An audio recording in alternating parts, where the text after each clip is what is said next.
Nabasag ang katahimikan ng marangyang mansyon ng mga Roses sa tunog ng basahang dahan-dahang ikinukuskos sa kumikinang na sahig na marmol. Bawat pagod na pagpunas ni Camille ay isang paalala ng kanyang 4 na taon sa loob ng bahay na yon, isang bahay na kailanman ay hindi niya naramdamang kanya. Ang amoy ng floor wax at mamahaling air freshener ay kumakapit sa hangin, ngunit para sa kanya, amoy ng kalungkutan at pagtitiis ang nanunuot sa bawat sulok. Nasa huling palapag siya ng paghahanda para sa 70 kaarawan ng lola ni Michael, ang matriarch ng pamilya Roses. Ngunit ang tunay na reyna ng gabing iyon, gaya ng dati, ay ang kanyang biyenan, si Doña Imelda Roses. Isang matigas at ritmikong tunog ng takong ang papalapit mula sa pasilyo. Hindi na kailangan lumingon ni Camille. Kabisado na niya ang bawat yabag, ang bawat paghinga ng babaeng nagpahirap sa buhay niya. Ano't hindi ka patapos dyan? Malamig na tanong ni Imelda, nakatayo sa likuran niya na parang isang general na nag-iinspeksyon ng kanyang mga kawal. Ang kanyang damit na kulay esmeralda ay kumikinang sa ilalim ng aranya at ang mga diamante sa kanyang leeg at tainga ay tila nangungutya sa simpleng damit pantrabaho ni Camille. Patapos na po mama, mahinang sagot ni Camille, hindi inaalis ang tingin sa sahig. Naglalakad si Imelda, palapit hawak ang isang tray ng mamahaling pastillas na inihanda para sa mga bisita. Sa kanyang pagdaan, sinadya niyang ibangga ang kanyang balakang sa balikat ni Camille. Ang tray ay tumagilid. Isang malakas na kalansing ang umalingaw-ngaw nang bumagsak ang ilang piraso ng matamis sa bagong linis na sahig. Tingnan mo ang ginawa mo. Napakatanga mo talaga, sigaw ni Imelda, kahit halata namang siya ang may kasalanan. Kahit kailan isa ka talagang pabigat sa pamilyang ito. Isang matalim na kirot ang gumuhit sa puso ni Camille, isang kirot na sanay na siyang maramdaman. Yumuko na lamang siya at pinulot isa-isa ang mga piraso ng candy habang pinipigilan ang mga luhang nagbabadyang tumulo. Ito ang buhay niya. Isang walang katapusang siklo ng paninisi at kahihiyan. Pagkatapos ng insidente, dali-daling umakyat si Camille sa maliit na silid na para sa kanya at kay Michael. Sa totoo lang, mas madalas na siya lang ang natutulog doon. Si Michael ay laging may dahilan, trabaho, meeting, mga biyahe na hindi siya kasama. Huminga siya ng malalim at isinuot ang tanging disenteng damit na mayroon siya isang simple ngunit malinis na puting bestida na nabili niya sa isang department store sale. Hindi ito gawa sa seda o dinisenyo ng isang sikat na couturier, pero ito lang ang kanyang sandata para sa gabing iyon. Inayos niya ang kanyang buhok at naglagay ng manipis na kolorete, sinusubukang itago ang pagod sa kanyang mga mata. Sa salamin, nakita niya ang isang estranghero, isang babaeng nawala ang kislap sa mata, isang anino ng masayahing Camille na pinakasalan ni Michael 4 na taon na ang nakalipas. Pagbaba niya nagsisimula nang dumating ang mga bisita. Ang bulwagan ay puno ng mga lalaking naka-Amerikana at mga babaeng nagkikislapan sa alahas. Ang kanilang mga tawanan at masiglang usapan tungkol sa kanilang mga bagong kotse at mga bakasyon sa Europa ay tila lalong nagpapamukha sa kanya na hindi siya kabilang doon. Walang pumansin sa kanya. Para siyang hangin, isang multo sa sarili niyang pamamahay. Nilibot niya ang kanyang paningin, hinahanap si Michael, at natagpuan niya ito malapit sa grand piano. Matipuno at gwapo sa kanyang suot na barong, tumatawa habang kausap ang isang babae.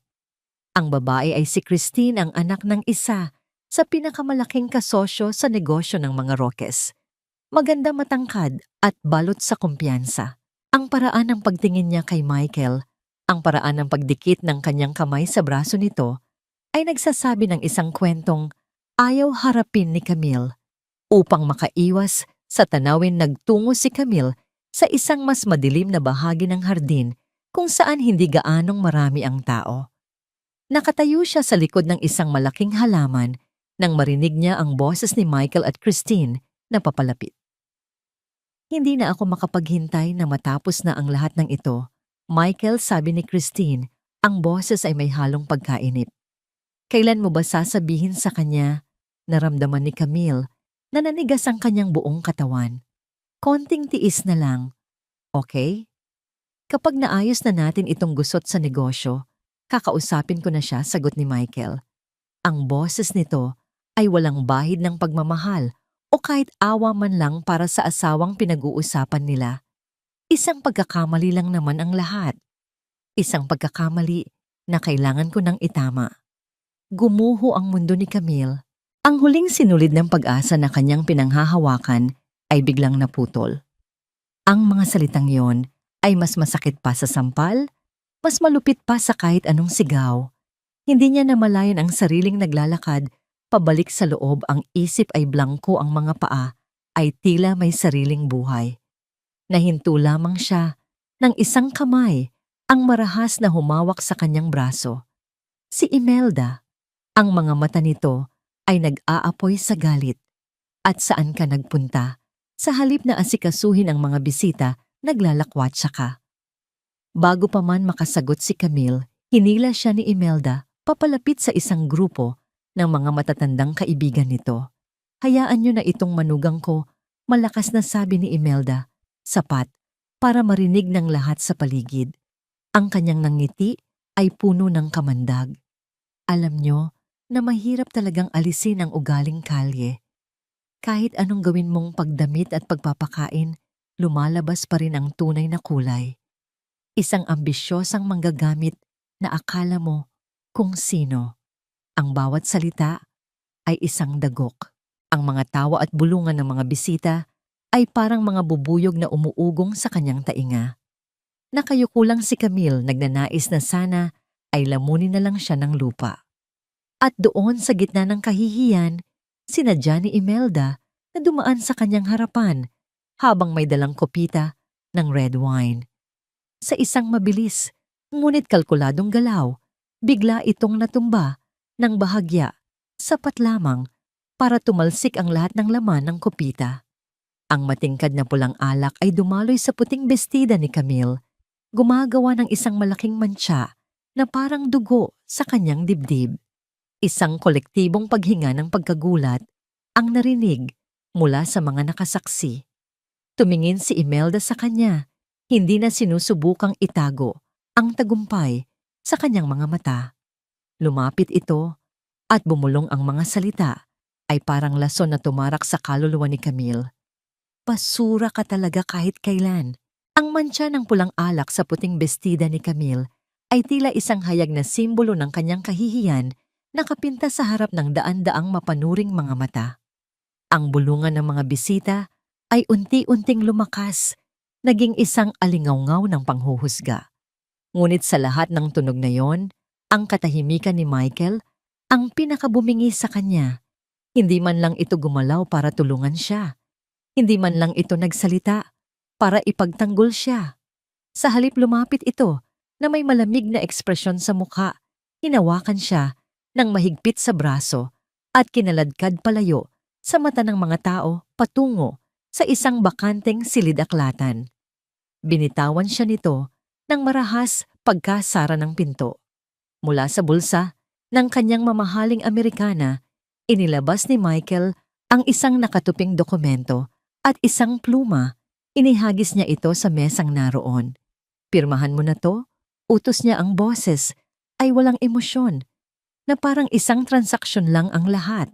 Tapusin na natin ang pagkakamaling ito. Nanginginig na tiningnan ni Camille ang papel. Divorce papers. Ang mga salita ay lumabo dahil sa mga luhang namumuo sa kanyang mga mata. Pagkakamali, halos pabulong niyang tanong, ang boses ay basag. Michael, 4 na taon. Isang pagkakamali lang ba ang lahat ng iyon? Isang mapaklang tawa ang kumawala kay Michael. Pagkakamali. Camille, iyon ang pinakamalaking pagkakamali ng buhay ko. Ang pakasalan ka. Bumukas ang pinto at pumasok si Gregorio, ang ama ni Michael, kasunod ang kapatid nitong si Liza. Ang kanilang mga mukha ay may parehong mapanlibak na ngiti. Huwag ka nang mag-aksaya ng panahon sa dramahidya, sabi ni Gregorio habang inaayos ang kanyang kurbata. Nakalagay sa prenuptial agreement na wala kang makukuha. Dumating ka ritong walang-wala, aalis ka ritong walang-wala. Exactly, sabat ni Liza habang sinusuri ang kanyang mga kuko na bagong manicure. Kaya pumirma ka na para matapos na ang palabas. Nakakahiya ka sa mga bisita namin. Tumingin si Camille mula sa isang mukha patungo sa isa pa ang lalaking minahal niya, ang pamilyang sinubukan niyang paglingkuran. Walang bahid ng awa. Walang katiting na habag.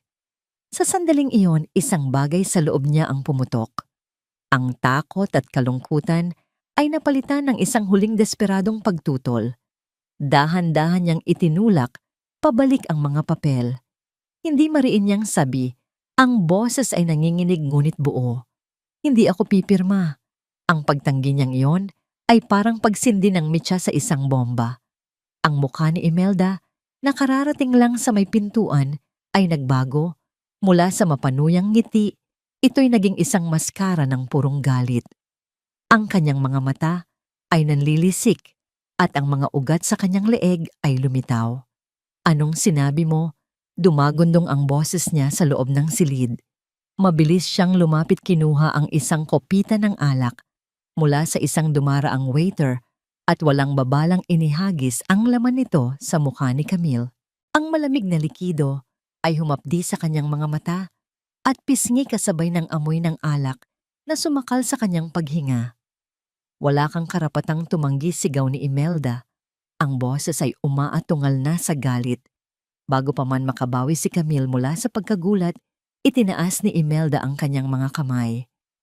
Kung ayaw mong pumirma, sisirain kita. Isang malakas at marahas na tulak ang sumunod. Nawalan ng balanse si Camille. Ang kanyang likod ay tumama sa matigas na gilid ng mesa bago siya bumagsak sa sahig na marmol. Isang malakas na lagabog ang umalingaw-ngaw kasabay ng matinding sakit na kumalat sa kanyang buong katawan. Narinig niya ang pagsinghap ng ilang bisitang nakasilip sa may pinto. Security, palabasin ang babaeng, yan utos ni Imelda. Itinuturo si Camille na parang isang maruming basahan. 2 unipormadong gwardiya ang mabilis na pumasok. Hinawakan nila si Camille sa magkabilang braso at pilit na itinayo. Napahiyaw siya sa sakit, ngunit ang mga kamay na bakal ay walang awang kinaladkad siya palabas ng silid-aklatan, patawid sa bulwagan na puno ng mga nagtatakang bisita at patungo sa pangunahing pinto. Ang bawat hakbang ay isang dagok sa kanyang dignidad. Ang bawat bulungan ay isang punyal sa kanyang puso. Pagbukas ng pinto, bumuhos sa kanya ang malakas na ulan at malamig na hangin ng gabi. Ang kanyang manipis na bestida ay agad na nabasa at ang lamig ay tumagos hanggang sa kanyang mga buto. Itinulak siya ng mga gwardiya palabas ng malaking tarangkahan ng mansyon. Bumagsak siya sa basang semento ng bangketa. Sa lakas ng pagkakabagsak, ang singsing pangkasal sa kanyang daliri, ang huling simbolo ng kanilang kasal, ay dumulas gumulong sa dilim at nahulog sa isang kanal na puno ng tubig ulan. Hindi na niya ito sinubukang hanapin. Nakatunghay sa kanya ang malaki at marangyang mansyon. Ang mga ilaw nito ay tila nangungutya sa kanyang kalagayan. Sa loob, nagpapatuloy ang musika at tawanan na parang walang nangyari. Doon sa gitna ng bumubuhos na ulan, mag-isa at wasak gumuho ang lahat ng lakas ni Camille. Yumuko siya, niyakap ang sarili at humagulgol ng walang tigil.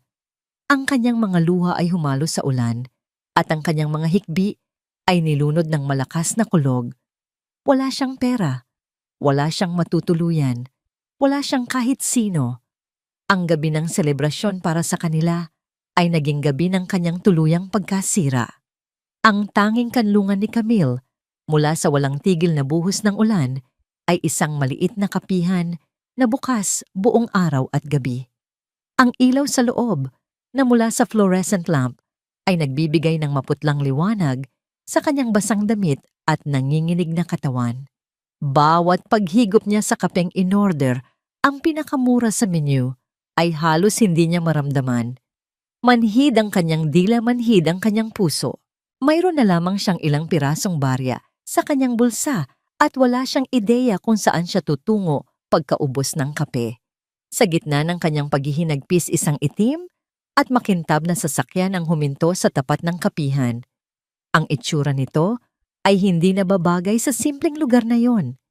Bumukas ang pinto sa likuran at bumaba ang isang babaeng dasa mga 30 anyos, suot ang isang matikas na Amerikana. Ang kanyang bawat kilos ay nagpapakita ng kumpiyansa at awtoridad. Sumunod sa kanya ang isang mas matandang lalaki na may mabait na mukha, ngunit matalas na mga mata.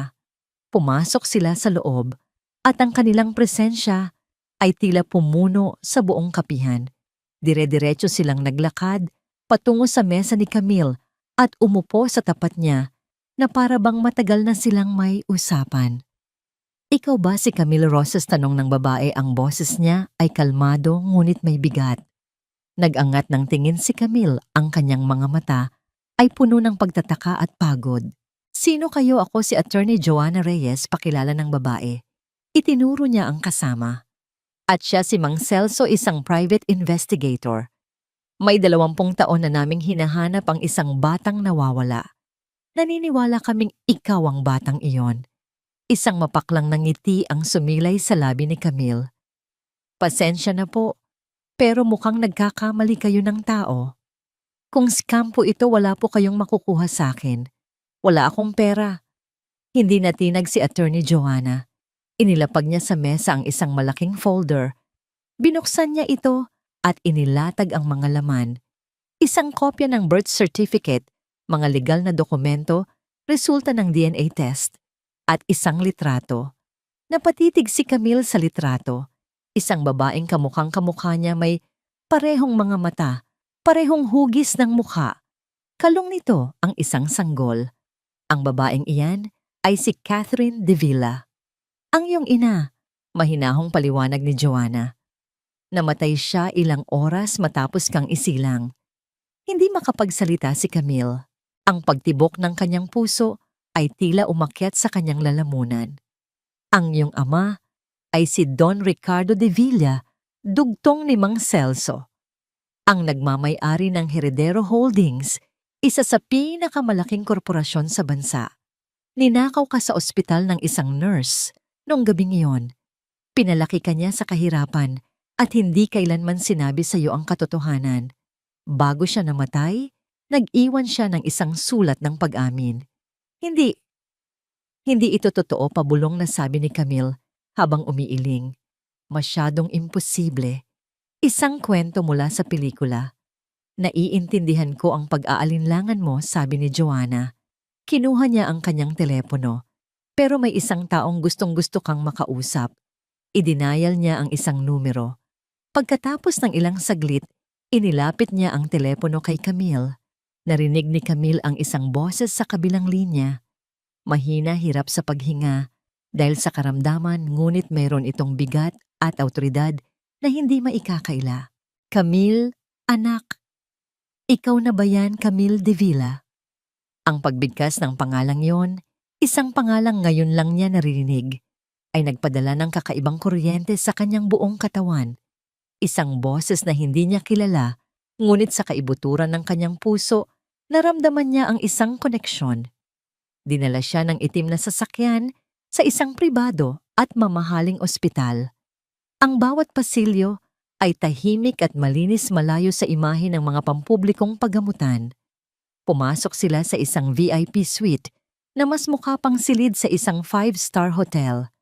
At doon sa isang kama na napapaligiran ng mga makabagong aparatong medikal, nakahiga ang isang matandang lalaki.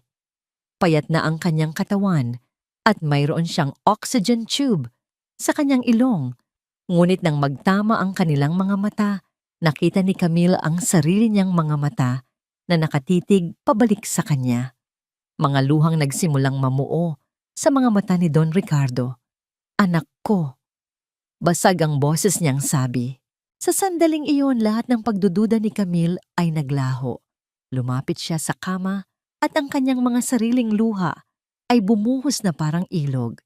Hinawakan niya ang kamay ng kanyang ama isang kamay na payat at malamig. Ngunit para sa kanya ito, ang pinakamatibay na bagay na nahawakan niya sa buong buhay niya.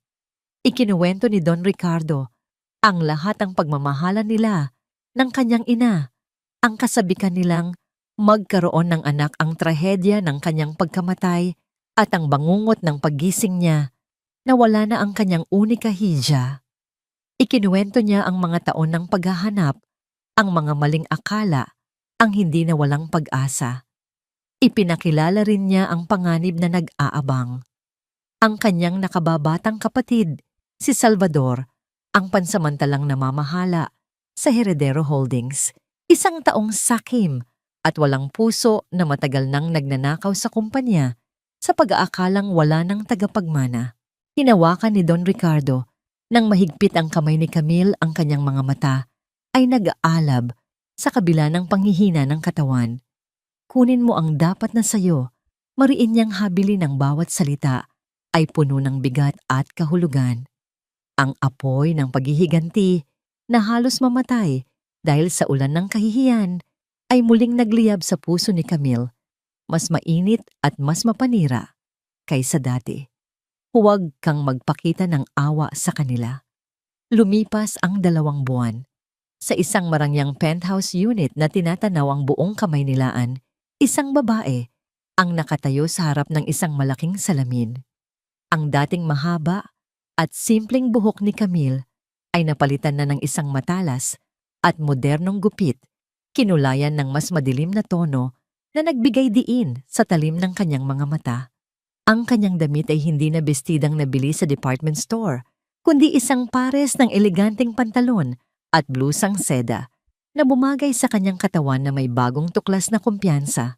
Isang pares ng salamin na may itim na frame ang nagsilbing huling piraso ng kanyang kasuotan. Isang maskara para itago ang kaluluwang minsan ng dinurog. Pinagmasdan niya ang kanyang refleksyon. Hindi na niya halos makilala ang sarili. Wala na ang babaeng umiiyak sa ilalim ng ulan. Wala na ang asawang nagtitiis sa pangaapi. Ang nakatitig pabalik sa kanya ay isang estranghero, matatag malamig at handa sa digmaan. Ito si Bella Solar. Ang 2 buwan na lumipas ay isang walang katapusang pagsubok ng apoy. Sa ilalim ng mahigpit na paggabay ni Attorney Joanna, ang bawat araw ni Camille ay puno ng mga aralin. Sa umaga inaaral niya ang lahat tungkol sa Heredero Holdings, ang mga financial statements, corporate structures at mga kasalukuyang proyekto ay naging kanyang alpabeto.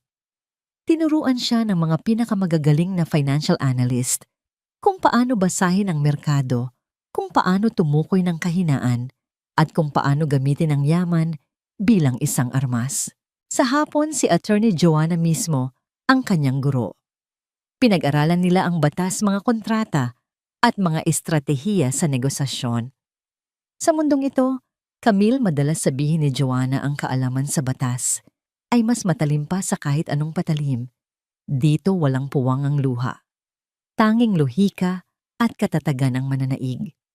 May mga gabi kung kailan napapagod si Camille, kung kailan gusto na niyang sumuko. Sa mga gabing iyon, ipipikit niya ang kanyang mga mata at babalikan ang lahat, ang mantsa ng alak sa kanyang bestida, ang sakit ng kanyang pagbagsak sa sahig, ang tawa ni Liza, ang malamig na mga mata ni Michael, at ang mapangaping sigaw ni Imelda. Ang mga alaalang yon ang nagsilbing gasolina sa nag-aalab na apoy sa kanyang puso. Isang araw ipinatawag siya ni Joanna sa opisina nito. Naroon din si Mang Celso, ang investigador. Inilatag nila sa mesa ang isang bagong folder. Ito na ang mga impormasyong hinihintay natin, sabi ni Mang Celso. Isa-isang inilahad ni Joanna ang mga natuklasan nila, ang mga bulok na sikreto ng pamilya Roses. Una, si Gregorio Roses. Mayroon kaming ebidensya na ginagamit niya ang isa sa kanyang mga proyekto para maglaban ng pera. At ang kasabwat niya, walang iba kundi ang tiyuhin mo, si Salvador de Villa. Pangalawa, si Doña Imelda. May malaki siyang pagkakautang sa iba't ibang kasino. Umaabot na sa milyon-milyon. Itinatago niya ito sa kanyang pamilya Pangatlo, si Liza. Mayroon siyang isang lihim na relasyon sa isang kilalang politiko na may asawa na. Ang reputasyon niya ang kanyang pinakamahalagang yaman. At ang panghuli, nag-atubili si Joanna. Si Michael. Ang negosyo niya ay malapit nang bumagsak. Lubog na siya sa utang at desperado na siyang makahanap ng bagong investor. Habang naririnig ang mga ito, walang emosyong mababasa sa mukha ni Camille. Ang sakit ay napalitan na ng isang malamig na determinasyon. Ang mga kahinaan nila, ang kanyang magiging mga bala. Maganda ka, sabi ni Joanna. Ngayong gabi, ipapakilala natin si Bella Soler sa mundo. Ang lugar isang eksklusibong art auction para sa mga elite ng Maynila. Ang hangin ay puno ng amoy ng mamahaling pabango at ang mahinang tunog ng mga usapan tungkol sa sining at pera. Pumasok si Bella Soler. Ang kanyang simpleng itim na damit ay mas nangibabaw pa kaysa sa mga makikinang na gown ng ibang mga babae. Bawat hakbang niya ay may bigat, bawat tingin niya ay may layunin. Ang mga tao ay napapalingon, nagbubulungan, nagtatanong kung sino ang bagong mukha na ito na naglalakas loob pumasok sa kanilang teritoryo. Hindi nagtagal na mataan niya ang kanyang target. Si Liza Roses nakatayo, kasama ang kanyang mga mayayamang kaibigan, tumatawa ng malakas habang ipinagmamalaki ang kanyang bagong hikaw na diamante. Sinadya ni Bella na dumaan sa kanilang grupo. Nagkunwari siya ngang may tinitingnan na painting sa dingding. Ang kanyang presensya ay agad na naramdaman ni Liza. Tiningnan siya nito mula ulo hanggang paa na may halong pagtataka at bahagyang pagmamata. "May I help you?" Mataray na tanong ni Liza. Dahan-dahang lumingon si Bella, isang bahagyang ngiti ang sumilay sa kanyang mga labi. "Hindi. Tinitingnan ko lang ang mga obra." May mga bagay talagang kaakit-akit sa paningin. Ang kanyang mga mata ay direktang nakatitig kay Liza na para bang siya ang tinutukoy nito. Naramdaman ni Liza ang isang kakaibang kaba, ngunit ipinagsawalang bahala niya ito. Nagsimula ang subasta, isang mamahaling kwintas na may esmeralda ang isinalang. Agad na nagtaas ng bid si Liza, nais niyang idagdag ito sa kanyang koleksyon at ipagmalaki sa lahat. Nang malapit nang mapunta sa kanya ang kwintas, isang kalmadong boses ang umalingaw-ngaw mula sa likuran. "Double the price." Lahat ay napalingon. Nakaupo si Bella, hindi man lang nag-aangat ng tingin mula sa katalog na hawak. Nanlaki ang mga mata ni Liza. Nag-init ang kanyang ulo. Hindi siya papayag na matalo sa isang estranghero. Muli siyang nagtaas ng bid. Sinagot ito ni Bella ng mas mataas na halaga nang hindi nagpapakita ng anumang emosyon. Ang subasta ay naging isang labanan sa pagitan nilang dalawa. Ang pagiging desperado ni Liza ay halata sa bawat pagtaas niya ng presyo. Samantala, si Bella ay nanatiling kalmado na parang naglalaro lamang. Sa huli sumuko si Liza. Ang presyo ay masyado nang mataas kahit para sa kanya. "Sold to the lady in black," anunsyo ng auctioneer. Tumayo si Bella at dahan-dahang naglakad palapit kay Liza na namumula sa galit. Huminto siya sa tapat nito. "Sayang," mahinang sabi ni Bella. Ang boses ay sapat lang para marinig nilang dalawa. "Maganda sana, pero ganoon talaga." Tinitigan niya si Liza ng diretso sa mata at sa isang malamig na tinig, idinugtong may mga bagay na hindi nababagay sa lahat. Pagkatapos sabihin niyo iyon, tinalikuran na niya si Liza na tulala at napahiya. Ang unang bato ay naihagis na. Nagsimula na ang laro. Ang boardroom ng Roses Realty ay isang silid na binalot sa malamig na katahimikan at mamahaling kahoy. Dito sinubukan ni Gregorio at Michael Roses na magpakita ng lakas at kontrol na matagal nang nawawala sa kanila. Sa kanilang harapan, nakaupo si Bella Soler. Ang kanyang presensya ay tila mas matimbang pa kaysa sa lahat ng yaman sa loob ng silid na yon. Sa tabi niya tahimik na nakaupo si Attorney Joanna. Ang kanyang mga mata ay matalas na nagmamasid sa bawat kilos. "Miss Soler," nagsimula si Gregorio, ang kanyang boses ay pilit na pinapakalma upang itago ang kasakiman. Ang iyong alok, ito ay napakageneroso. Isang malaking karangalan na makipagtulungan sa isang investor na tulad mo.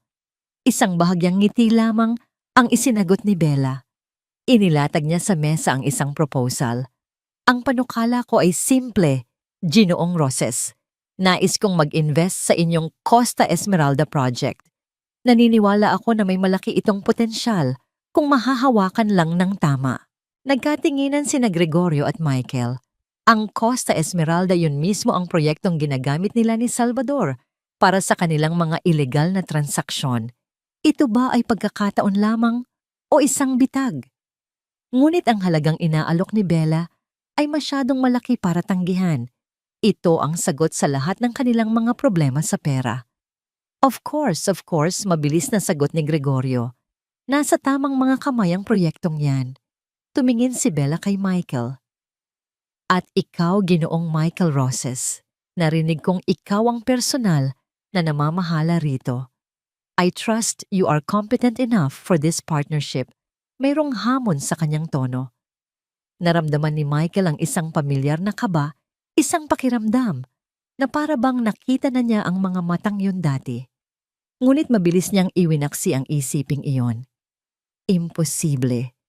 Ang babae sa harap niya ay gawa sa bakal at kapangyarihan, malayong malayo sa mahinang asawa na kanyang iwinaksi. Makakaasa ka, Miss Solar, may kumpiyansang sagot ni Michael. Hindi ka magsisisi. Good, sabi ni Bella, sabay tayo. Ipapahanda ko na kay Attorney Reyes ang mga kontrata. I expect to seal this deal within the week. Ang kanilang pag-uusap ay naging daan para sa susunod na hakbang ng plano ni Camille. Ngayon na nakuha na niya ang tiwala ng mag-ama, oras na para sirain ang isa pang haligi ng pamilya. Kinabukasan sinadya ni Camille na magtungo sa isang high-end salon sa isang mamahaling mall, ang paboritong lugar ni Imelda, para sa kanyang lingguhang pagpapaganda. Gaya ng inaasahan, naroon nga ang donya nakaupo at nagpapamanicure. Umupo si Camille sa hindi kalayuan, nagkunwaring may kausap sa telepono. Sinadya niyang lakasan ang kanyang boses, sapat, para marinig ni Imelda. Oo, kumpirmado na. Ang senador? Oo, siya nga. Kawawa naman ang asawa niya, hindi alam na ang pinagkakatiwalaan niyang anak ni Roses ay isa palang ahas. Oo, si Liza. May mga litrato na kumakalat sa kampo ng senador. Mukhang malapit nang pumutok ang iskandalo. Agad na napahinto si Imelda. Ang kanyang atensyon ay ganap na kay Bella. Sa pagtayo ni Bella, sinadya niyang maitapon ang laman ng kanyang mamahaling bag. Nahulog ang mga gamit niya kasama ang isang folder na bahagyang bumukas. Mula rito isang litrato ang dumulas sa sahig, isang litrato ni Liza at ng senador na magkasama sa isang pribadong yate sa isang compromising sitwasyon. Mabilis na pinulot ni Bella ang kanyang mga gamit, ngunit hinayaan niyang makita ni Imelda ang litrato. Tumingin siya kay Imelda na para bang nagulat. Oh, I'm so sorry. Ngunit nakita na ni Imelda ang kailangan niyang makita. Ang ebidensya, ang kahihiyan, ang galit ay nagsimulang umakyat sa kanyang mukha, isang namumuong bagyo. Ang gabi ng paghatol ay dumating sa isang piging para sa mga importanteng kasosyo sa negosyo ng mga Roses. Isang hapunan kung saan ang bawat ngiti ay peke at ang bawat salita ay kalkulado. Naroon ang buong pamilya, sinusubukang magpakita ng isang imahe ng pagkakaisa. Si Liza ay masayang nakikipag-usap, walang kamalay-malay sa bombang malapit ng sumabog.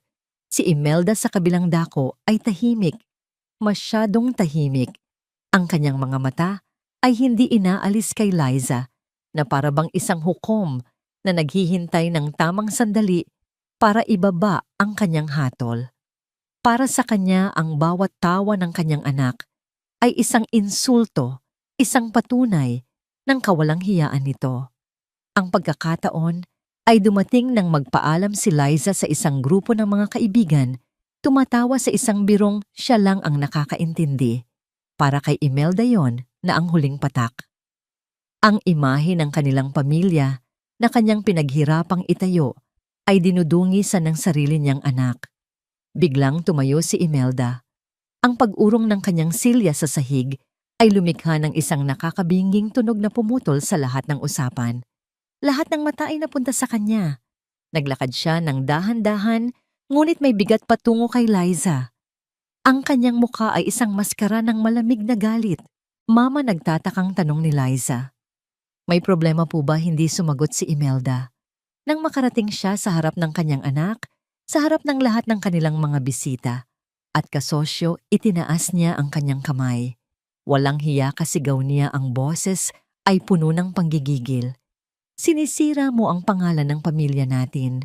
Isang malutong na tunog, ang umalingaw-ngaw sa buong silid. Pak!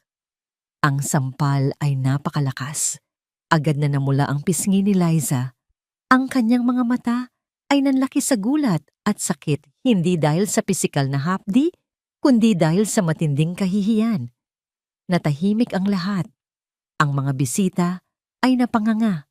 Si Gregorio at Michael ay natigilan sa kanilang kinauupuan, ang kanilang mga mukha ay puno ng pagkagulat at pagkapahiya.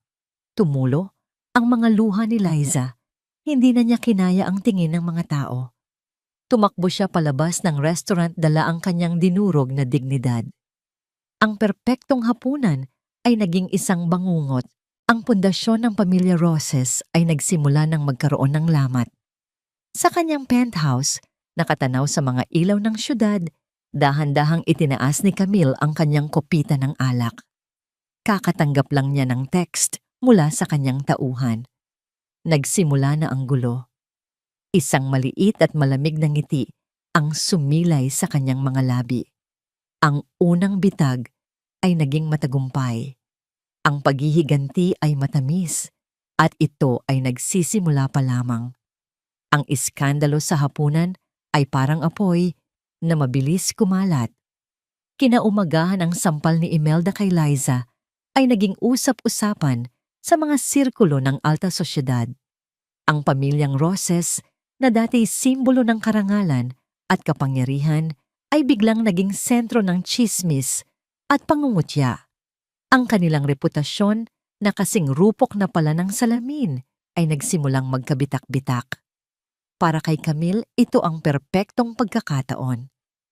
Habang abala ang pamilya sa pag-aayos ng kanilang panloob na gulo, inilunsad niya ang ikalawang yugto ng kanyang opensiba. Sa pamamagitan ng mga lihim na koneksyon, ipinarating ni Attorney Joanna ang mga impormasyon tungkol sa malaking pagkakautang ni Imelda sa kasino sa mga taong hindi nito dapat malaman ang kanyang mga pinagkakautangan na may mas madidilim na reputasyon. Ipinakita sa kanila ang mga pekeng dokumento na nagpapahiwatig na si Imelda ay may malaking perang papasok mula sa investment ni Bella Soler.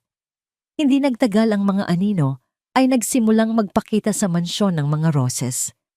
Mga lalaking nakasuot ng itim, may mga matang hindi ngumingiti at may mga boses na puno ng pagbabanta. Dumating sila hindi para makiusap, kundi para maningil. Isang hapon habang nag-iisa si Imelda sa sala, dalawang malalaking lalaki ang biglang pumasok kasama ang kanilang security. Doña Imelda, sabi ng isa, ang boses ay magalang ngunit may pahiwatig ng panganib. Ang boss namin ay naiinip na. 10 milyon. Kailangan namin ng bayad. Ngayon na. Namutla si Imelda. Wala akong ganyang kalaking pera ngayon. Bigyan niyo pa ako ng panahon. Ang panahon ay pera. Donya, sagot ng lalaki habang dahan-dahang hinahaplos ang isang porselanang florera sa mesa. At mukhang marami kayong mamahaling bagay dito. Baka gusto naming kunin ang mga ito bilang paunang bayad. Sa takot na masira ang kanyang mga pinakaiingatang gamit at malaman ng kanyang asawa ang kanyang sikreto, nagmakaawa si Imelda. Ipinangako niyang magbabayad siya sa loob ng 24 na oras. Sa sobrang taranta, wala siyang ibang malapitan kundi si Gregorio. Umiiyak siyang umamin sa kanyang asawa tungkol sa kanyang pagkakautang. Galit na galit si Gregorio, hindi dahil sa pagsusugal, kundi dahil sa panganib na dala nito sa kanilang pamilya. Saan ako kukuha ng ganyang kalaking pera? Sigaw ni Gregorio. Ang negosyo ay hindi maganda ang takbo. Ang deal kay Soler ang tanging pag-asa natin. Desperado at wala nang ibang maisip. Gumawa si Gregorio ng isang malaking pagkakamali. Upang makuha ang 10 milyon, lihim siyang kumuha ng pondo mula sa account ng Costa Esmeralda Project, ang mismong proyektong pinasok ng investment ni Bella Soler. Isang malinaw na paglabag sa kontratang pinirmahan nila. Isang kilos na matagal nang hinintay ni Attorney Joanna. Ito na ang pain at kinagat ito ni Gregorio ng buong buo. Kinabukasan, isang formal na sulat ang dumating sa opisina ni Gregorio. Isang imbitasyon para sa isang emergency board meeting na ipinatawag ni Bella Soler. Pumasok si Gregorio sa boardroom na may mabigat na dibdib. Naroon na si Bella at si Attorney Joanna. Ang kanilang mga mukha ay seryoso at walang emosyon. Miss Soler, may problema ba, tanong ni Gregorio, sinusubukang magpakatatag? Mayroon, Ginoong Roses. Isang napakalaking problema, malamig na sagot ni Bella. Ipinakita ni Attorney Joanna sa malaking screen sa harap ang isang kopya ng bank statement ng account ng Costa Esmeralda. Malinaw na nakasaad doon ang pag-withdraw ng 10 milyong piso. Ayon sa Artikulo 6, Section 3 ng ating kontrata, paliwanag ni Joanna na parang isang hukom anumang paggalaw ng pondo na walang pahintulot mula sa lahat ng partido ay isang malinaw na breach of contract. Nanlamig si Gregorio. Teka, maipapaliwanag ko. Isang emergency lamang yon. Ibabalik ko rin agad. Huli na ang lahat para sa mga paliwanag, putol ni Bella. Tumayo siya, ang kanyang anino ay tila lumaki at bumalot sa buong silid. Ang kanyang boses ay naging mas matalas, mas malamig. Dahil sa ginawa mong ito, Ginoong Roses, opisyal kong ipinapawalang bisa ang ating kasunduan. At hindi lang iyon. Huminto siya sandali, hinayaang tumagos ang bigat ng kanyang susunod na sasabihin. Idedemanda namin ang Roses Realty para sa danyos. Isang danyos na nagkakahalaga ng 50 milyong piso ayon na rin sa nakasaad sa ating kontrata. Gumuho ang mundo ni Gregorio. 50 milyon. Iyon ay isang halaga na hindi na nila kayang bayaran. Iyon na ang katapusan ng lahat. Katapusan ng kanyang kumpanya. Katapusan ng kanyang pangalan. Tinitigan niya si Bella Soler, ang babaeng dumating na parang isang anghel na tagapagligtas, ngunit isa palang demonyong sisira sa kanya. Nakita niya ang isang kislap. Sa mga mata nito, isang kislap ng tagumpay ng kasiyahan. At sa isang sandali, sa likod ng mamahaling salamin at matigas na ekspresyon, tila may nakita siyang isang pamilyar na anino, isang multo, mula sa nakaraan. Sino ka ba talaga? Nanginginig niyang tanong, ang boses ay puno ng takot at pagkalito. Isang lihim na ngiti ang sumilay sa mga labi ni Bella. Isang ngiting hindi umabot sa kanyang mga mata. Hindi siya sumagot. Hayaan niyang ang tanong na iyon ang maging lason na dahan-dahang papatay sa katinoan ni Gregorio Roses habang pinapanood niya ang pagguho ng lahat ng kanyang itinayo. Ang balita ng demanda ni Bella Soler ay kumalat na parang epidemya sa loob ng pamilya Roses, dala ang lagnat ng takot at pagkasira. Ang dating matatag na mga haligi ng kanilang imperyo ay isa-isa nang gumuho. Si Liza ay nagtatago sa kahihiyan. Si Imelda ay nalulunod sa utang at pagsisisi. Si Gregorio ay parang isang haring nawalan ng kaharian, gulong-gulo at wala ng kapangyarihan. Sa gitna ng kaguluhang ito, si Michael ang naiwang nakatayo desperado at nag-iisa. Ang kanyang sariling negosyo ay malapit na ring malugi at ang pagbagsak ng Roses Realty ay nangangahulugan ng kanyang sariling katapusan. Sa kanyang desperasyon, isang huling hangal na ideya ang pumasok sa kanyang isip. Susubukan niyang gamitin ang kanyang personal na karisma para kumbinsihin si Bella Soler. Nagpadala siya ng mensahe, humihingi ng isang pribadong pag-uusap. Sa kanyang pagkagulat, pumayag si Bella. Itinakda nila ang kanilang pagkikita sa isang mamahaling restaurant na kilala sa romantikong ambience nito. Dumating si Michael na suot ang kanyang pinakamagandang damit, dala ang pekeng kumpiyansa at ang ngiting minsan nang nakabighani kay Camille. Ngunit pagdating ni Bella, suot ang isang pulang bestida na nagpapatingkad sa kanyang kapangyarihan. Agad na naramdaman ni Michael na siya ang nasa dehado. Mrs. Solar. Bella malambing niyang simula. Salamat sa pagpapaunlak mo. Diretsuhin mo na ako, Michael. Marami akong ginagawa, malamig na sagot ni Bella habang tinitingnan ang menu. Gusto ko sanang humingi ng tawad sa ginawa ng aking ama. Isang pagkakamali lamang iyon. Alam kong may paraan pa para maayos natin ito. Sabi ni Michael, sinusubukang abutin ang kamay ni Bella na nakapatong sa mesa. Iniwas ni Bella ang kanyang kamay. Ang negosyo ay negosyo. Walang puwang ang sentimiento rito.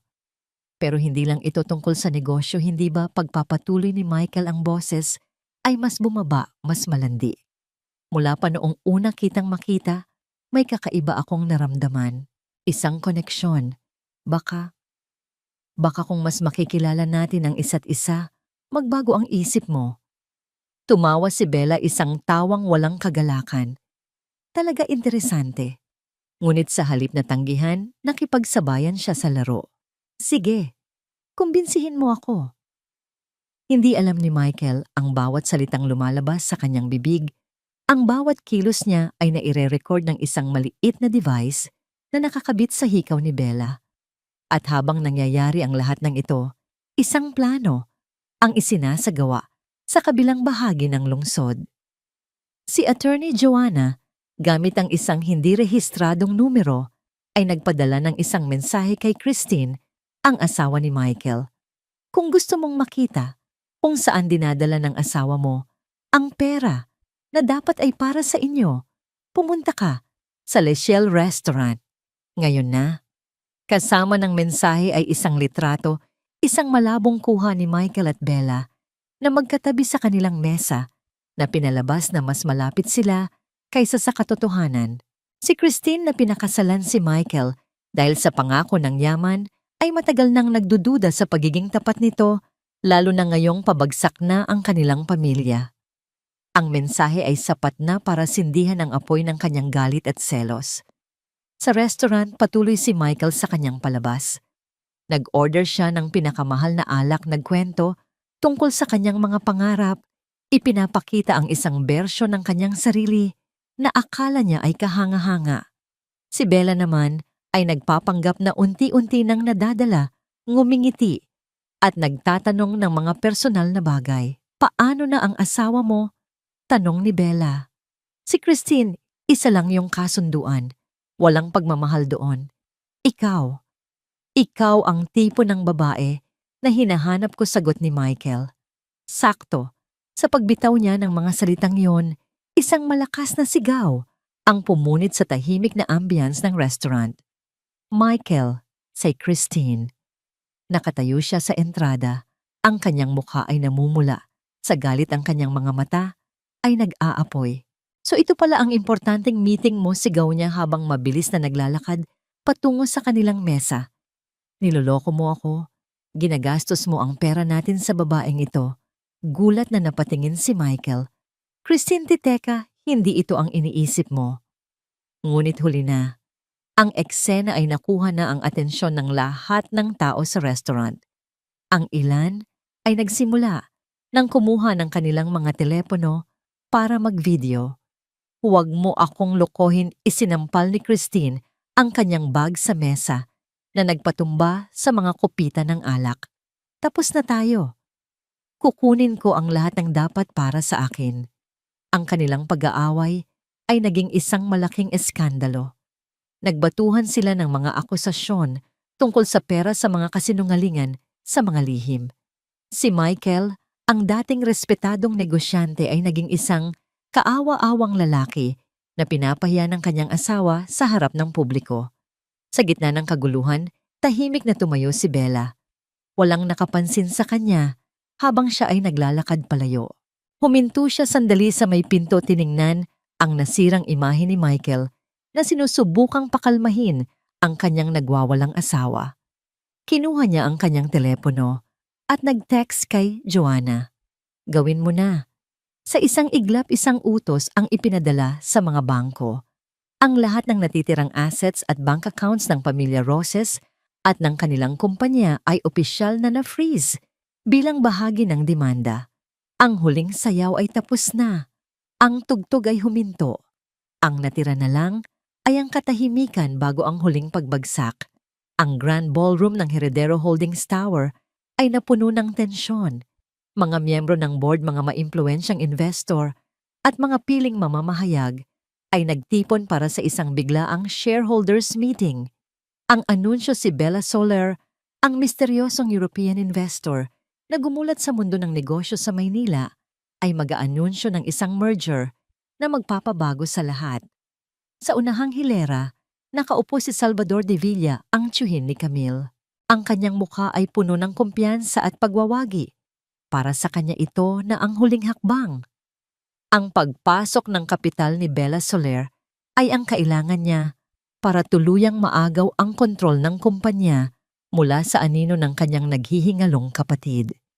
Sa isang sulok na parang mga pulubing inimbita sa isang piging, ay naroon ang pamilya Roses. Si Gregorio ay mukhang mas matanda ng 10 taon, ang kanyang mga balikat ay nakayuko sa bigat ng pagkatalo. Si Imelda ay balisa, ang kanyang mga alahas ay tila nawalan na ng kinang. Si Michael naman ay tulala ang kahihiyan mula sa restaurant ay bakas pa rin sa kanyang mukha. Dumating sila sa pag-asang baka, ito na ang kanilang huling tsansa na baka sa pamamagitan ng awa ni Bella Soler ay maililigtas pa sila. Ang mga ilaw ay bahagyang dumilim, isang spotlight ang tumutok sa entablado. Ang lahat ng pag-uusap ay huminto. Mula sa gilid ng entablado, lumabas ang isang babae. Ngunit hindi siya ang Bella Soler na kilala nila. Ang kanyang buhok ay nakaayos sa mas simpleng paraan. Ang kanyang suot ay isang eleganteng bestidang kulay burgundy, isang kulay na mas madilim, mas seryoso. At ang pinakamalaking pagbabago sa lahat, wala siyang suot na salamin. Dahan-dahan siyang naglakad patungo sa podium. Ang bawat hakbang niya ay umalingaw-ngaw sa nakabibinging katahimikan. Huminto siya sa gitna, ang kanyang mga mata ay matapang na nilibot ang buong silid, tinitingnan ng bawat muka, ang mga nagtataka, ang mga sakim, ang mga nagkasala. Ang kanyang tingin ay huminto sa pamilya Roses. Nakita niya ang pagkalito sa mukha ni Gregorio, ang pagkunot ng noo ni Imelda, at ang dahan-dahan nakakakilabot na pagbabago sa ekspresyon ni Michael. Ang kanyang bibig ay bahagyang bumukas, ang kanyang mga mata ay nanlaki sa hindi makapaniwalang pagkilala. Itinaas ng babae ang mikropono. Ang kanyang boses, nang ito ay lumabas, ay hindi na ang boses ni Bella Soler na may bahagyang banyagang punto. Ito ay isang boses na pamilyar, isang boses na kanilang binaliwala at inalipusta. Magandang umaga sa inyong lahat. Panimula niya, ang kanyang boses ay kalmado, ngunit may bigat na parang bakal. Marahil ay nagtataka kayo kung bakit ko kayo ipinatawag lahat dito. Isang ngiti, isang malamig at mapait na ngiti ang sumilay sa kanyang mga labi. Hindi ako si Bella Soler, isang kolektibong bulungan ang kumalat sa buong silid. Si Salvador de Villa ay napakunot ang noo, sinusubukang intindihin ang nangyayari. Ang pangalan ko ay Camille. Tinitigan niya ng diretso si Michael, hinayaang tumagos ang bawat salita sa kaluluwa nito. Camille Roses. Kung ang isang karayom ay nahulog, maririnig ito sa buong silid. Si Michael ay napahawak sa kanyang dibdib na para bang inatake sa puso. Si Imelda ay napasinghap, ang kamay ay napunta sa kanyang bibig. Si Gregorio ay natulala, ang kanyang utak ay pilit na pinoproseso ang imposibleng katotohanan. Ngunit hindi pa tapos si Camille, o baka dapat sabihin kong dugtong niya ang kanyang boses, ay tumaas puno ng kapangyarihan at pagmamalaki. Camille de Villa, ang nag-iisang anak at tagapagmana ni Don Ricardo de Villa. Ang pagbubunyag ay parang isang pagsabog ng bomba. Ang mga kamera ay nagsimulang mag-flash. Ang mga reporter ay nagkagulo. Si Salvador ay napatayo, ang kanyang mukha ay puno ng galit at pagkagulat. Sinungaling isa kang impostor, tanong ni Camille. Lumingon siya sa malaking screen sa kanyang likuran. Ipinakita roon ang kanyang birth certificate, ang resulta ng DNA test na may 99.9% na tugma kay Don Ricardo at mga litrato niya noong sanggol kasama ang kanyang mga magulang. Ang mga dokumentong ito ay nagsasabi ng ibang kwento. At mayroon pa akong ibang mga kwento. Muling nagbago ang imahe sa screen. Ipinakita roon ang mga bank transfer, mga pekeng kumpanya at mga ebidensya ng pagnanakaw ni Salvador mula sa Heredero Holdings. At ang kasabwat niya sa money laundering dugtong ni Camille, habang ang screen ay nagpapakita ng mga dokumento na may pirma ni Gregorio, ay walang iba kundi ang respetadong si Ginoong Gregorio Roses. Sa hudyat ni Joanna, bumukas ang mga pinto sa likuran ng ballroom. Pumasok ang isang grupo ng mga ahente ng NBI.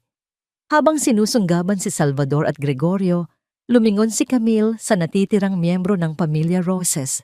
Lumapit siya sa podium, kinuha ang isang baso ng tubig na nakahanda roon. Naglakad siya pababa ng entablado, patungo sa kinaroroonan ni Michael, na ngayon ay nanginginig sa takot.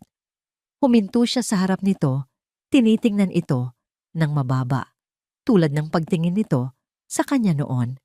Ito mahina niyang sabi. Ang boses ay puno ng lahat ng sakit at galit na kanyang kinimkim. Para yan sa lahat ng ginawa niyo sa akin. At sa harap ng lahat, sa harap ng mga kamera na kumukuha ng bawat anggulo, ibinuhos niya ang malamig na tubig sa mukha ni Michael. Ang eksena ay isang perpektong salamin ng gabing iyon sa mansyon. Ang pang-aapi ay naibalik. Ang kahihiyan ay isinuli. Ngunit sa pagkakataong ito, si Camille na ang nakatayo at sila na ang nasa sahig. Ang ballroom ay naging isang eksena ng kontroladong kaguluhan.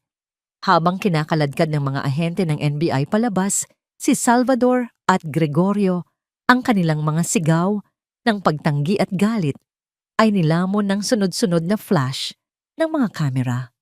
Ang pangalan ng mga De Villa at Roses ay magiging laman ng bawat balita sa loob ng ilang minuto. Si Imelda, sa sobrang pagkagulat at kahihihiyan, ay nawalan ng malay. Ang kanyang pagbagsak sa sahig ay halos hindi napansin sa gitna ng komosyon. Si Liza naman ay nakaupo lang na parang isang estatwa tulala, at walang reaksyon ng kanyang isip ay hindi matanggap ang bilis ng kanilang pagbagsak. Sa gitna ng lahat ng ito, lumuhod si Michael sa harap ni Camille. Ang basang buhok at damit ay patunay ng kanyang kabuuang pagkatalo. Camille, patawarin mo ako. Pagmamakaawa niya, ang kanyang boses ay nanginginig at puno ng pagsisisi o marahil ay takot. Hindi ko sinasadya. Patawarin mo ako, pakiusap. Tiningnan siya ni Camille mula sa itaas. Hinanap niya sa kanyang puso ang kahit katiting na awa, ang kahit anong bakas ng pagmamahal na minsan niyang naramdaman para sa lalaking ito. Ngunit wala siyang nakita. Ang puso niya ay parang isang disyerto tuyo at walang puwang para sa anumang damdamin para kay Michael. Walang sinabi si Camille. Tinalikuran niya lang ito at naglakad pabalik sa entablado. Ang bawat hakbang ay isang pag-alis mula sa kanyang nakaraan. Iniwan niya si Michael na nakaluhod sa sahig, isang larawan ng isang sirang-sirang lalaki na iniwanan ng lahat. Nang bumalik ang kaayusan, hinarap ni Camille ang mga natitirang miyembro ng board at ang media. Ang kanyang boses ay muling naging matatag at puno ng awtoridad, na para bang ang emosyonal na kompontrasyon kanina ay hindi nangyari. Bilang bagong hirang na chairperson at CEO ng Heredero Holdings, anunsyo niya ang aking unang kautusan ay ang pagputol ng lahat ng ugnayan sa Roses Realty at sa lahat ng kumpanyang may kaugnayan dito. Lahat ng kontrata ay kansilado. Lahat ng pinagsamang proyekto ay ititigil epektibo ngayon din. Muli siyang lumingon sa screen. Ipinakita roon ang mga dokumento ng pautang na may pekeng pirma ni Camille, ang utang na ipinasa sa kanya ni Michael. Tungkol naman sa personal kong utang na nagkakahalaga ng mahigit 1 milyon. Nakagagawa ni Ginoong Michael Roses, pagpapatuloy niya ipinapaalam ko sa lahat na ang obligasyong ito ay legal nang naibalik sa kanyang pangalan, kasama ang lahat ng interes at multa. Ang hustisya ay may mahabang kamay, Ginoong Roses, at ngayon oras na para magbayad ka. Matapos ang anunsyo, mabilis na umalis si Camille sa ballroom, kasunod si Attorney Joanna. Iniwan ang mga tao na puno ng mga tanong at pagkamangha. Pumasok sila sa pribadong elevator patungo sa opisina ng CEO, ang opisina na dapat ay para sa kanyang ama. Pagbukas ng pinto, bumungad sa kanya ang isang malawak na silid na may mga bintanang salamin mula sa hig, hanggang kisame na nagpapakita ng isang nakamamanghang tanawin ng buong siyudad ng Maynila. Ito na, nasa tuktok na siya. Ang kapangyarihan ay nasa kanyang mga kamay. Nakuha na niya ang kanyang paghihiganti. Ngunit habang nakatayo siya roon, nakatingin sa siyudad sa ibaba, isang hindi inaasahang damdamin ang kanyang naramdaman. Hindi ito galak, hindi rin ito kasiyahan. Ito ay isang pakiramdam ng kahungkagan. Isang nakabibinging katahimikan. Tapos na ang laban. Ano na ngayon? Ang galit na nagtulak sa kanya sa loob ng maraming buwan ay biglang nawala, at ang naiwan ay isang malaking espasyo sa kanyang puso.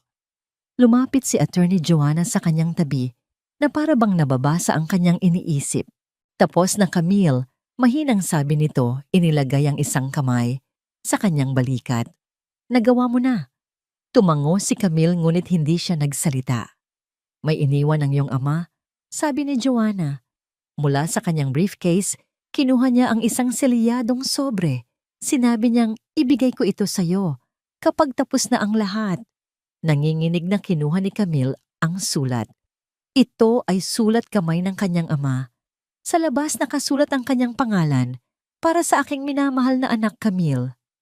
Dahan-dahan niyang binuksan ng sobre, ang kanyang puso ay kumakabog sa pag-asam at kaba.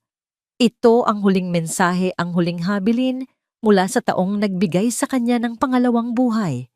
At sa loob ng tahimik na opisina, habang ang siyudad sa labas ay nagpapatuloy sa kanyang maingay na buhay, sinimulan niyang basahin ang mga huling salita ng kanyang ama. Ang sulat ay nakasulat sa isang makalumang papel, at ang bawat letra ay bakas ng kahinaan, ngunit puno ng pagmamahal. Binuksan ni Camille ang nakatuping papel at sinimulang basahin ang mga huling salita ng kanyang ama. Anak kong Camille, kung binabasa mo ito nangangahulugang nagtagumpay ka. Alam kong magtatagumpay ka. Nakita ko sa iyong mga mata ang apoy na minana mo sa iyong ina, isang apoy na kayang tumupok ng lahat ng kadiliman. Ipinagmamalaki kita, higit pa, sa kayang sabihin ng mga salita. Ngunit habang isinusulat ko ito, mayroon akong isang huling hiling. Ang paghihiganti ay parang isang lason na kinailangan mong inumin para mabuhay. Ngayon, na nagawa mo na ang dapat mong gawin, huwag mong hayaan na ang lason na yan ang manatili sa iyong puso. Huwag mong hayaan na ang galit ang maging kahulugan ng iyong buhay. Ang pamilya Roses si Salvador. Sila ay mga kabanata lamang sa iyong kwento, hindi ang buong libro. Ang pamana ko sa iyo ay hindi lamang pera at kapangyarihan. Ang tunay kong pamana ay ang pagkakataon na bumuo ng isang kinabukasan na mas mabuti kaysa sa ating nakaraan. Gamitin mo ang yaman na ito, hindi para manira, kundi para magtayo. Gamitin mo ang kapangyarihan, hindi para mangapi, kundi para tumulong. Huwag mong kalimutan kung sino ka, Camille de Villa. Ikaw ay anak ng pag-ibig, hindi ng paghihiganti. Buuin mo ang sarili mong pamana. At sa iyong paglalakbay, lagi mong tatandaan na kami ng iyong ina ay laging nagbabantay sa iyo mula sa malayo. Nagmamahal. Ang iyong ama, Ricardo. Tumulo ang mga luha ni Camille habang binabasa ang sulat, ngunit sa pagkakataong ito, hindi ito luha ng sakit o galit. Ito ay luha ng paglaya. Ang bigat na matagal na niyang pinapasan ang utos na sirain sila ay napalitan ng isang bagong misyon, ang magtayo. Makalipas ang 6 na buwan, ang Heredero Holdings ay sumailalim sa isang malaking pagbabago.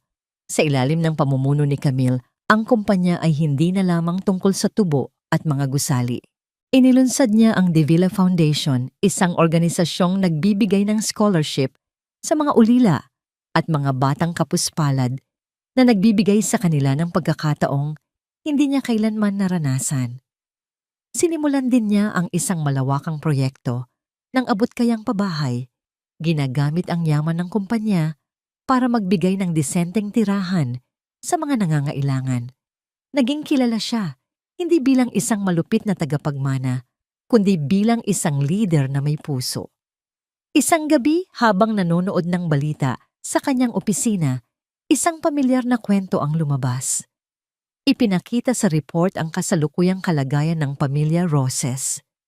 Si Gregorio at Salvador ay nahatulan ng mahabang taon sa bilangguan para sa kanilang mga krimen.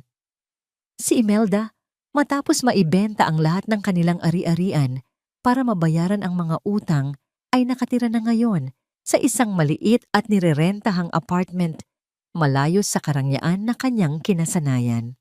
Si Michael na baon sa utang at iniwanan ng lahat ay huling nakitang nagtatrabaho bilang isang ordinaryong empleyado sa isang convenience store sa probinsya.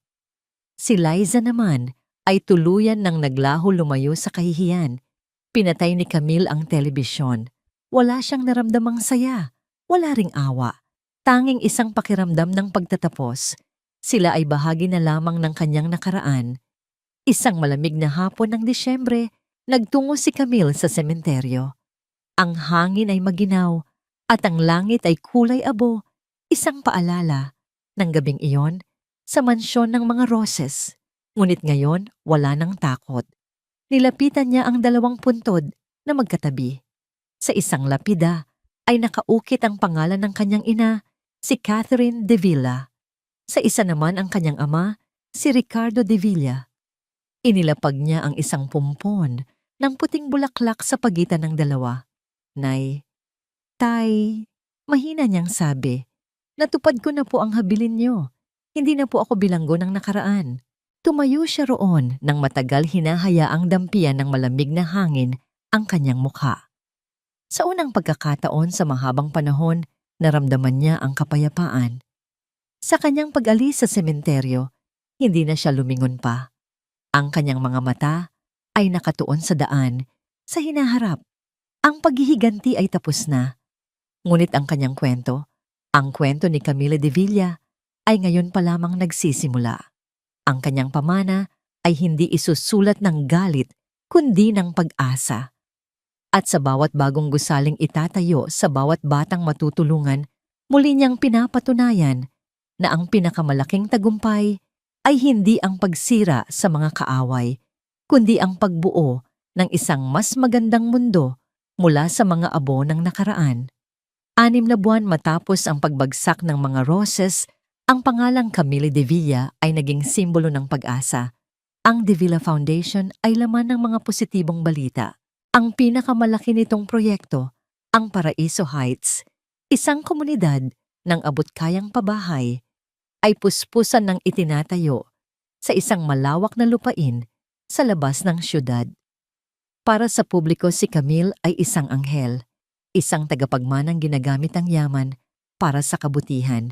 Ngunit sa likod ng mga ngiti sa harap ng kamera sa loob ng kanyang marangyang opisina, si Camille ay nakikipaglaban sa isang digmaang siya lang ang nakakaalam. Ang anino ni Bella Soler, ang pagkataong binuo niya mula sa galit at pagdududa, ay nakakapit pa rin sa kanya. Hindi na siya nagtitiwala ng basta-basta. Bawat kontratang pinipirmahan niya ay dumadaan sa 10 beses na pagsusuri. Bawat bagong empleyado ay may masusing background check. Ang kanyang mundo ay isang kuta na binuo para protektahan ang sarili, ngunit ito rin ay isang kulungan. Miss De Villa, narito na po si Ginoong Alcaraz, anunsyo ng kanyang sekretarya sa intercom. Papasukin mo siya. Pumasok ang isang lalaki, si Leo Alcaraz. Siya ang batang arkitekto na personal na pinili ni Camille para pamunuan ang disenyo ng Paraiso Heights.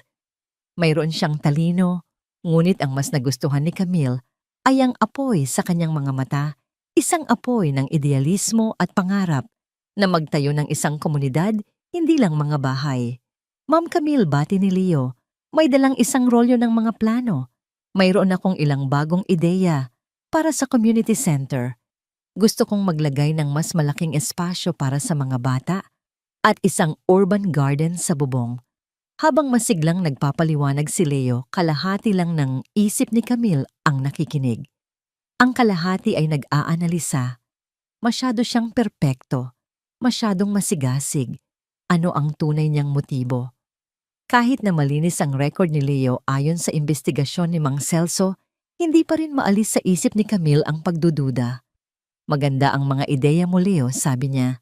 Ang kanyang boses ay propesyonal, ngunit may distansya. Iwanan mo ang mga plano. Pag-aaralan ko. Nakita ni Leo ang pader sa pagitan nila. Ngumiti na lamang siya ng bahagya. Sige ma'am, basta sabihan niyo lang ako kung may kailangan kayo. Pagkaalis ni Leo, tinawagan ni Camille si Mang Celso. Gusto kong ipagpatuloy mo ang pagbabantay kay Alcaraz. Alamin mo ang lahat. Bawat kilos, bawat kausap. Pero ma'am, malinis po talaga ang record ng bata, sagot ni Mang Celso sa kabilang linya. Gawin mo na lang utos ni Camille bago ibaba ang tawag. Tumingin siya sa salamin at nakita ang malamig na mga mata ni Bella Soler na nakatitig pabalik. Samantala, sa isang madilim at masikip na selda sa pambansang bilangguan, isang anino ang nagbabalak. Si Salvador de Villa, kahit nakakulong, ay hindi pa tapos. Sa pamamagitan ng kanyang tiwaling abogado, nagpapadala siya ng mga mensahe sa labas. At ang kanyang target, isang desperadong lalaki na nagtatrabaho sa isang gasolinahan sa isang malayong probinsya.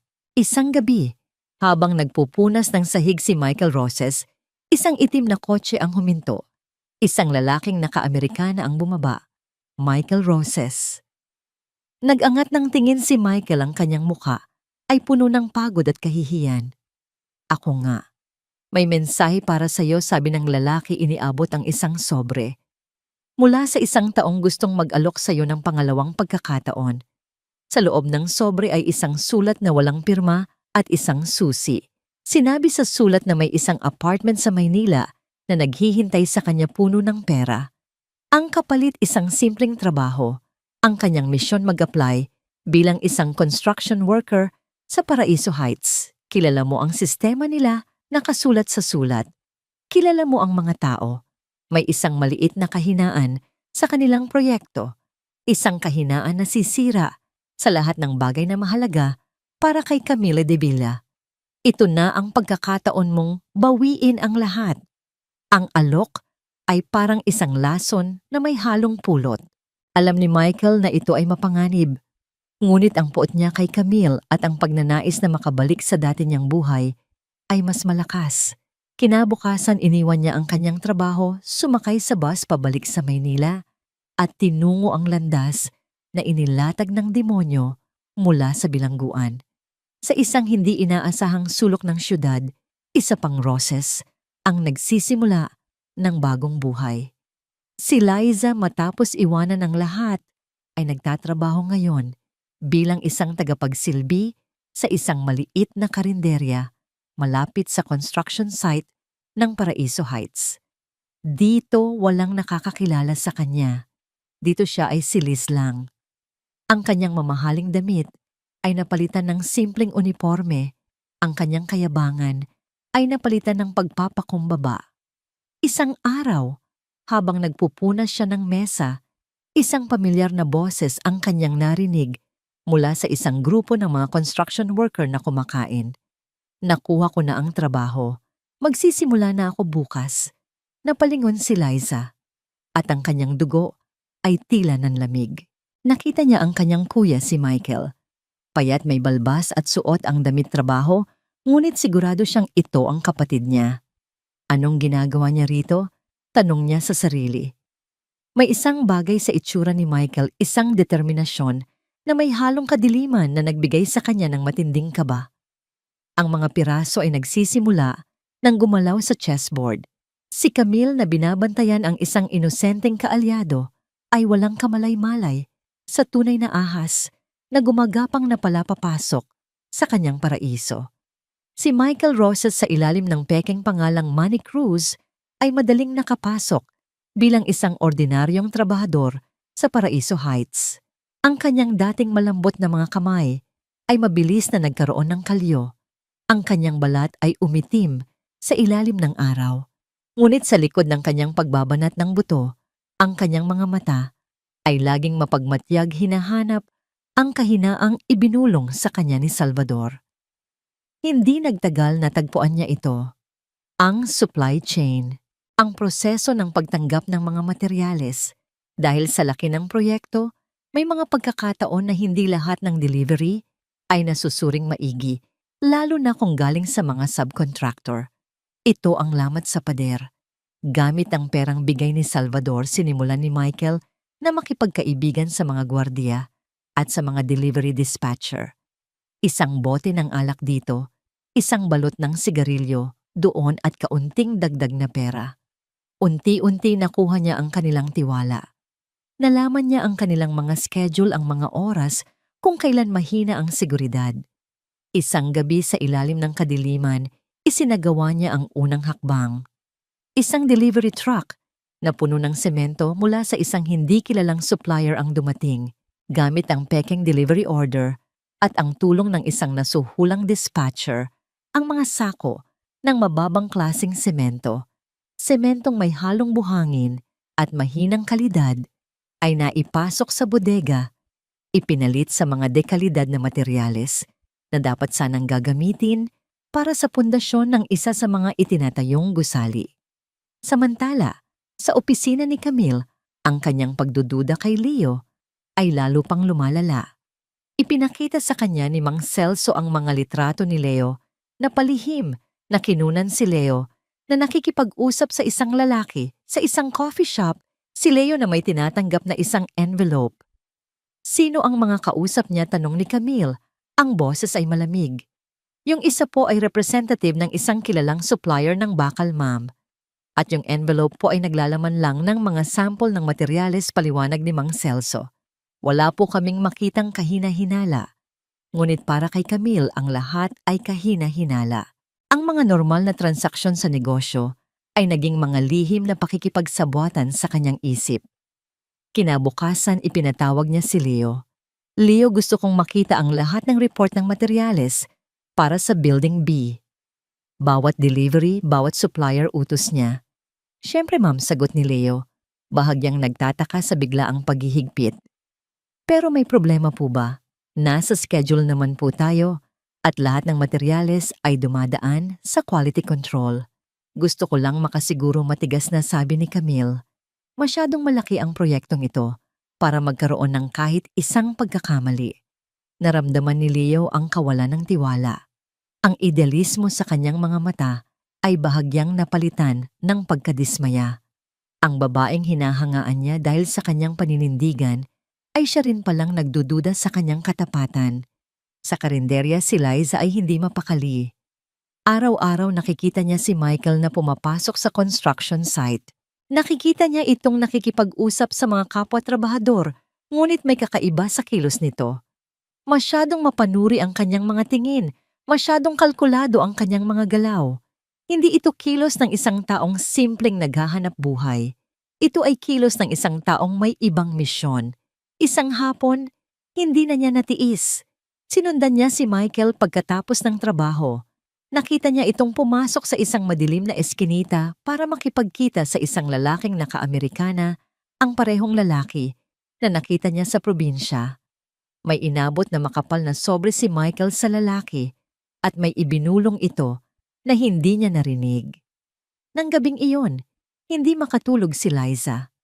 Ang kanyang konsensya ay ginugulo. Alam niyang may masamang binabalak ang kanyang kapatid. Ngunit ano ang gagawin niya? Ang pamilya nila ay sinira ni Camille. Karapat-dapat lang ba nagantihan siya? Ngunit ang paraan ni Michael, ang paninira sa isang proyektong para sa mga mahihirap, tila mali. Tila masahol pa sa ginawa ni Camille. Hawak niya ang kanyang luma at mumurahing telepono. Sa isang iglap naisip niyang hanapin ang numero ng opisina ni Camille de Villa. Para saan? Para magsumbong, para tulungan ang babaeng sumira sa kanilang buhay, o para iligtas ang kanyang kuya mula sa tuluyang pagkahulog sa kadiliman. Ang pagpindot sa numero ay ang pinakamabigat na desisyon na kailangan niyang gawin. Ito ay isang pagpili sa pagitan ng dugo at ng tama, sa pagitan ng nakaraan at ng isang posibleng kinabukasan.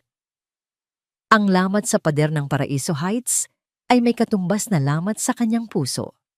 Isang linggo ng walang tulog na gabi ang lumipas para kay Liza.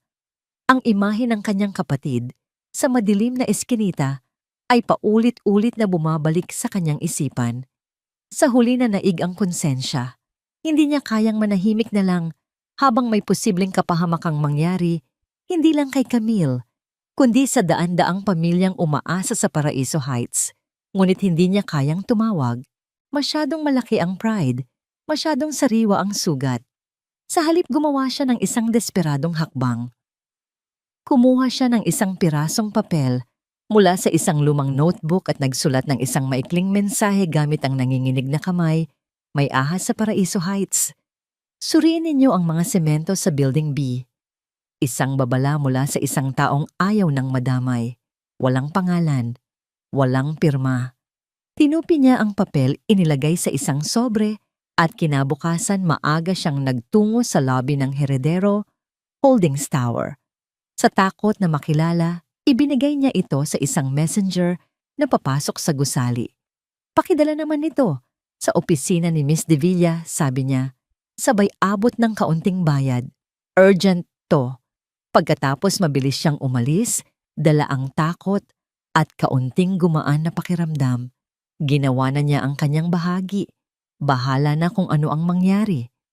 Ang sobre ay dumaan sa iba't ibang kamay bago tuluyang makarating sa mesa ng sekretarya ni Camille. Dahil wala itong pangalan ng nagpadala at mukhang ordinaryo, naitabi ito sa bunton ng mga hindi importanteng sulat. Samantala, sa Paraiso Heights, malapit nang ibuhos ang pundasyon ng Building B gamit ang mga depektibong semento.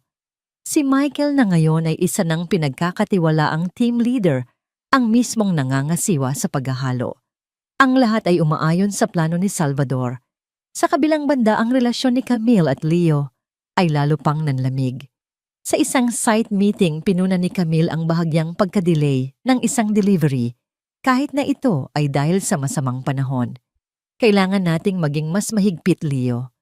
Bawat araw na pagkaantala ay pagkawala ng pera, sabi ni Camille sa harap ng ibang mga engineer.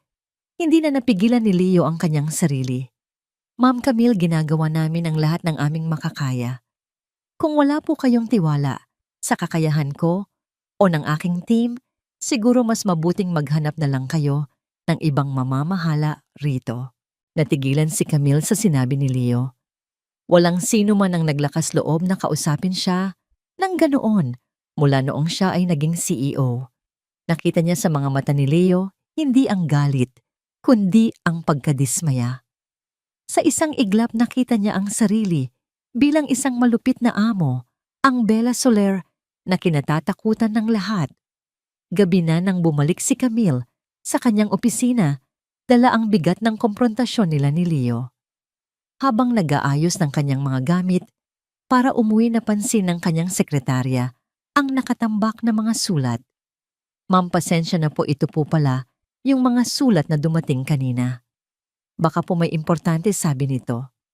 Walang ganang kinuha ni Camille ang mga sobre. Isa-isa niyang pinunit at binasa karamihan ay mga solicitation letter. Ngunit nang buksan niya ang isang partikular na sobre, ang kanyang mga mata ay nanatili sa maikling mensaheng nakasulat sa isang pamilyar, bagamat nanginginig na sulat kamay. May ahas sa Paraiso Heights. Suriin ninyo ang mga semento sa Building B. Ang sulat kamay. Alam niya kung kanino yon. Nakita na niya yon dati sa mga Christmas card at mga paanyayang ipinapadala ng pamilya Roses. Ito ang sulat ni Liza. Ang pagdududa at galit ay biglang bumalik. Isang bitag-isa na namang laro ng mga Roses. Ngunit may isang bagay sa mensahe na tila totoo. Isang babala. At ang pagbanggit sa Building B, mabilis niyang tinawagan si Attorney Joanna. Joanna, kailangan ko ng tulong mo. Magpadala ka ng isang independent team sa Paraiso Heights ngayon din. Kumuha sila ng sample ng mga semento na gagamitin para sa pundasyon ng Building B. Huwag ninyong ipaalam kahit kanino, lalo na sa mga tao ko sa site. Pagkatapos ay tinawagan niya si Mang Celso. Nasaan si Michael Roses? Ang huling report po natin, ma'am, ay nasa probinsya pa rin siya nagtatrabaho sa isang gasolinahan. Mali-mariing sabi ni Camille, mali ang impormasyon mo. Hanapin mo siya. Hanapin mo siya ngayon. Sa unang pagkakataon sa loob ng 6 na buwan, naramdaman muli ni Camille ang pamilyar na kaba ng panganib. Ngunit sa pagkakataong ito, hindi lang ang kanyang sarili ang nakataya. Ang nakataya ay ang kanyang diwa, ang kanyang pamana, at ang mga pangarap ng daan-daang pamilya. At sa gitna ng lahat ang babala ay nanggaling sa isang taong hindi niya kailanman inasahan. Ang laro ay muling nagsimula, ngunit ang mga manlalaro ay nagbago na ng posisyon.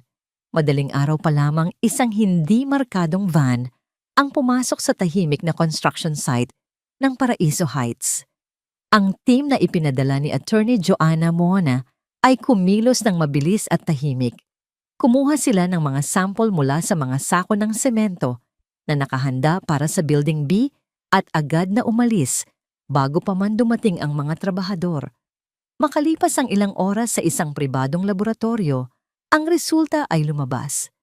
Ang mga numero sa report ay isang malinaw na katibayan ng pananabutahe. Ang semento ay may mataas na porsyento ng buhangin at iba pang murang materyales. Kung ginamit ito ang pundasyon ay magiging marupok. Ang buong gusali ay magiging isang death trap. Nang matanggap ni Camille ang tawag mula kay Joanna, isang malamig na pangingilabot ang gumapang sa kanyang buong katawan. Ang babala ni Liza ay totoo. Halos kasabay nito isang tawag din ang pumasok mula kay Mang Celso. Ma'am Camille, natagpuan na namin si Michael Roses, sabi ng investigador. Ang boses ay may halong pag-aalala. Tama po kayo. Hindi siya nasa probinsya. Siya po si Manny Cruz, isang construction worker. Sa Paraiso Heights, ang lahat ng piraso ay nagkabit-kabit na. Ang plano ay malinaw na ngayon sirain ang kanyang proyekto mula sa loob dungisan ang kanyang pangalan at gawing isang simbolo ng kabiguan ng kanyang pamana. Ito ay isang atake na hindi sa kanyang yaman kundi sa kanyang kaluluwa. Sa halip na magpadala ng pulis isang ibang plano, ang nabuo sa isip ni Camille. Tumawag siya sa security head ng Paraiso Heights. Hayaan ninyong magpatuloy ang lahat ngayong araw na parang normal. Huwag ninyong ipahalata na may alam tayo. Ngunit bago ibuhos ang semento, gusto kong humarap sa lahat ng trabahador. Pagdating ni Camille sa site, ang tensyon ay ramdam sa hangin. Nandoon si Leo nagtataka sa biglaang pagpupulong. Nandoon din si Michael nagpapanggap na abala, ngunit ang kanyang mga mata ay palihim na nagmamasid naghihintay sa hudyat para sa kanyang tagumpay. Tumayo si Camille sa isang pansamantalang entablado sa harap ng daan-daang trabahador. Katabi niya si Leo at ang mga project engineer. Magandang umaga sa inyong lahat. Simula niya ang kanyang boses ay kalmado, ngunit may bigat.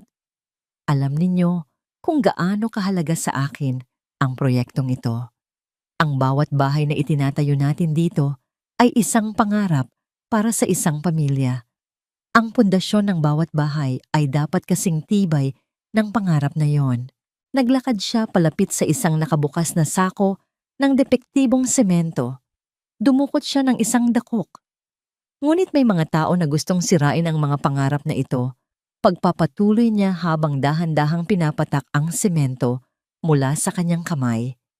May mga taong nagpasok dito ng mga materyales na substandard, mga materyales na maglalagay sa panganib sa buhay ng bawat pamilyang titira rito. Ang mga trabahador ay nagsimulang magbulungan.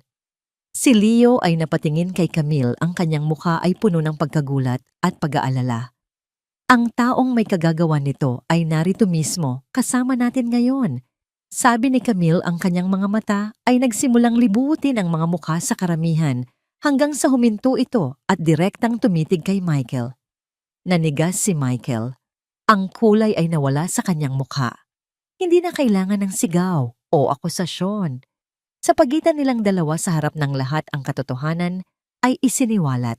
Sinubukan ni Michael na tumakbo, ngunit ang mga gwardya na nakahanda na ay mabilis siyang pinalibutan.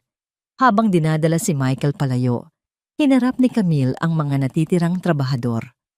Ang proyektong ito ay matutuloy, ngunit sisiguraduhin natin na ang pundasyon na ating itatayo ay hindi lamang gawa sa semento at bakal, kundi sa katapatan at integridad.